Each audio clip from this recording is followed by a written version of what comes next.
Hello, I'm Airhawk360, and I've been tagged in the FishTuber YouTube challenge apparently by Flynns Fishroom. So, without further ado, I guess here we go. How did I get into the hobby? Well, like when I was like a really little kid, basically preschool age and stuff, I had a fish tank. It's probably horribly stocked and stuff. My parents took care of it. Fast forward, 20 years. Then I go to college, and I hadn't really thought about it much, but then basically I was looking at my lease, like right before I was gonna sign it, and I just happened to notice the pet section, and I have like a small animal, or up to like 150 gallons of fish tanks. I was like, jeez. And I mean, now I can think of things I could do with tanks bigger than that, but like at the time that was insane, and still kind of would be, quite frankly. But so a bunch of trial and error, mostly trying to consolidate space with the fact that being me, a fish tank to me wasn't just, oh, I'll get like a beta and a bull and that'll be good. Which I wouldn't get a beta and a bull now, but back before I knew much about fish keeping, that was just a thing. I knew people did that and they were fine. I was going more along the lines of thinking like a big cichlid tank, and so after, consolidating space and money and whether I could lift a 55-gallon tank on my own, basically ended up going with this bad boy, which incidentally you guys have not seen on this channel yet. We'll talk a bit about that. There's reasons why I haven't done a video on it yet and stuff. But anyway, number two, what is my favorite fish? Well, my favorite fish species as a whole is probably corridors. My first fish in this tank, which actually was a 20-gallon at the time. I've upgraded since to a 29-gallon because my corals had babies and the 20-gallon had a crack in it, and I saw the opportunity with the Petco $1 per gallon sale going on. I was like, maybe I should take advantage of this. So I did. And so I got pepper corals in here. I really like the stare-by and Julie corals though as well as some of the smaller like pygmy corals and Corydora subrosus, which I love those. I wanted to get those originally for this tank, but I couldn't really find, like, it was hard to find them. And then I just like to find them at a decent price and good quality. And then well, this tank happened, and so now I have a large mass of endlers with my tetras because I got 9 and they started breeding. This is my first time keeping live bearers. They will not stop breeding. I don't really want them to, but they keep breeding. My least favorite fish. Now, this one is basically glow anything. Like, not a fan of glow tetras, but I've seen glow tiger barbs where they're like green or red. It's just like, I don't like them. They just don't look natural. And I guess I would put jelly bean, parrotfish in the same category. They just don't look natural. And I know it's not that well. I don't actually know about the jelly bean ones. I really don't like them because the color just fades after a while. It's like, what's the point of that after 6 to 8 months? Or at least I plan on tanks having for like years. So, but like the glow fish and the glow barbs, I'm just not a fan of them in general. Even though I know it's not, they're not injected with dyes. I'm still not a fan. Favorite filters has got to be sponge filters. Got one in there, got one in there, got one in my beta tank over there. I just love them. They're easy. They oxygenate water as well, which helps me sleep at night because when I was just doing the hang on the backs, I was constantly worrying about like whether my tank was oxygenated enough. And I had some black neons die, and they were like gasping at the surface before that, and the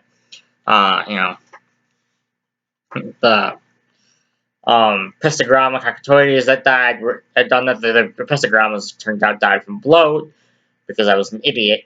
But and like I would check the ammonia and stuff, and that would all be 005. 0.5 or whatever.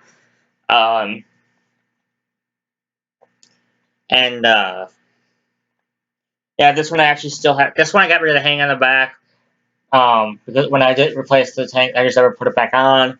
And then, with this one, I still have the hang on the back and the sponge filter, which is a good thing, because it's more heavily stocked, probably, because of all the breeding of fish that's going on. Like, they're more prolific than my cories, even though my cories... Well, this is because my cories just laid some eggs last week. I haven't actually seen any eggs in there, any cories swimming around in there, but sometimes it takes a few days before I notice them.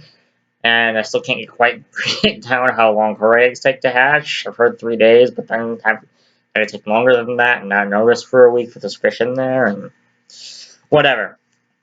My favorite tank setup has got to be a 200-gallon with discus, angelfish, and tetras. It just looks like amazing. Like heavily planted jungle setup with those fish. It sounds amazing, and I could just stare at it for hours. Not that I couldn't do that with many tanks, but just like that, just awesome. And my dream tank, it would have to be a brackish water tank. So I just think the idea of fish living in like the area between saltwater and freshwater would be like amazing and awesome. So I really like the idea of a brackish water tank, and I would really love to keep one. Now, my favorite food or food that I use. So I have a few kinds of food that I use, and a couple more that I don't really use. Because I got them and my fish never ate them, so I never used them. But anyway, so we'll start with the bottle of food that some of you may notice is the Aquarium Co-op brand of food, fry food, which I got because any other food I had wasn't quite fitting well into some of my smaller fish's mouths. Like at the time that I got this, the biggest fish was my ember tetras, because the female handler live bearers hadn't grown up yet. They have now. But I mean, even still, most of them are like juveniles in that tank. So this,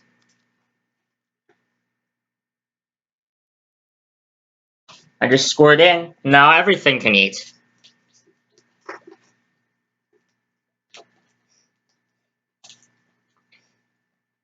And next would be the Omega-1 Veggie Rounds, which is the only Omega-1 that I could get any of my fish to eat, which goes back to the, oh shoot, never mind, those are API. Well, my cichlids didn't eat that either. They didn't eat the cichlid pellets, so I started feeding them some,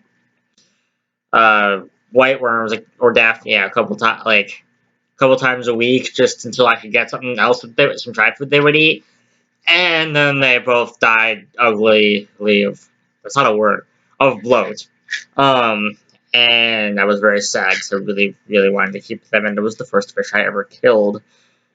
And it was heartbreaking.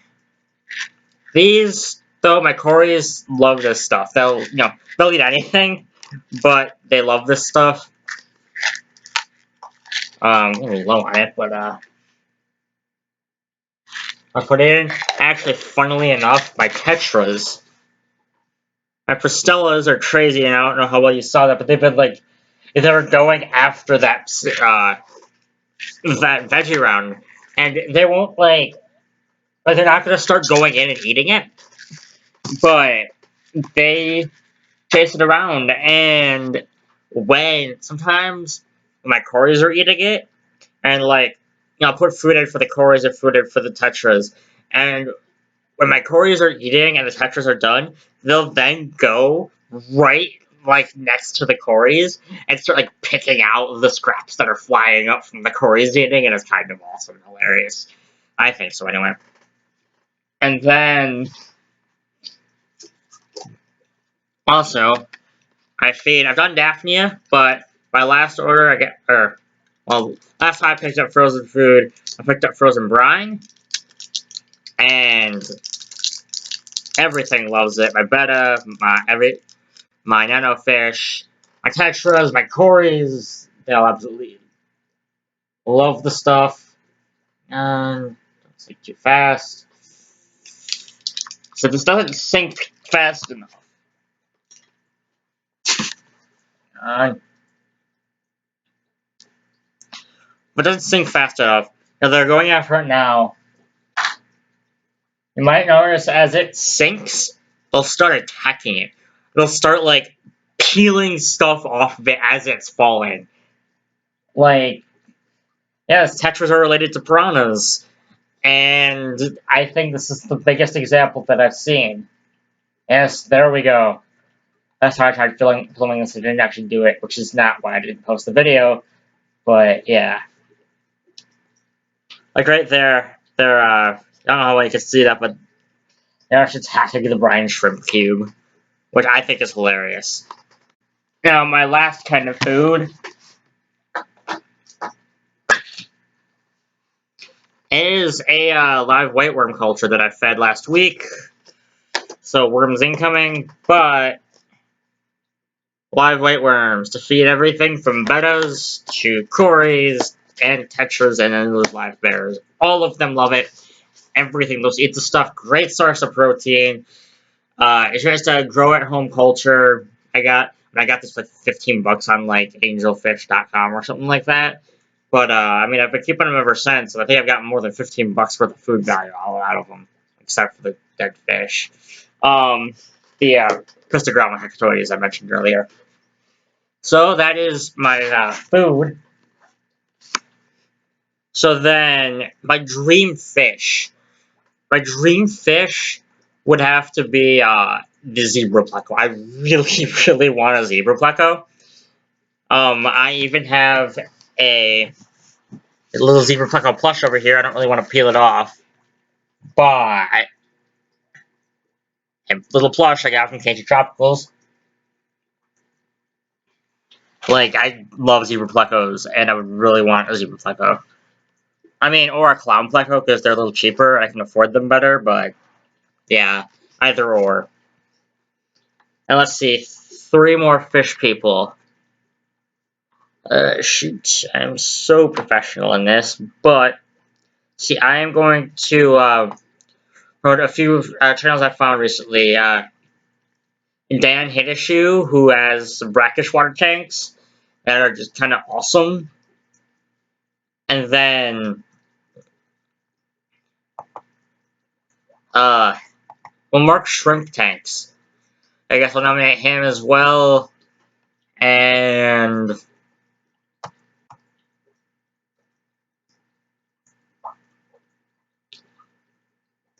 Danny's Aquarium or Michael Fishroom, depending on if either of them have done it. My problem is most of the people I know who are fish tubers, they already have done this. And I got tagged like at the end after all of my other fish tube friends did it. I'm barely a fish tuber myself. I have to thank Flynns Fishroom for that. But anyway, that is the end of my video. I'll put a link to Flynns Fishroom as well as a couple of the other people I mentioned down in the bottom. And thanks for watching. Bye.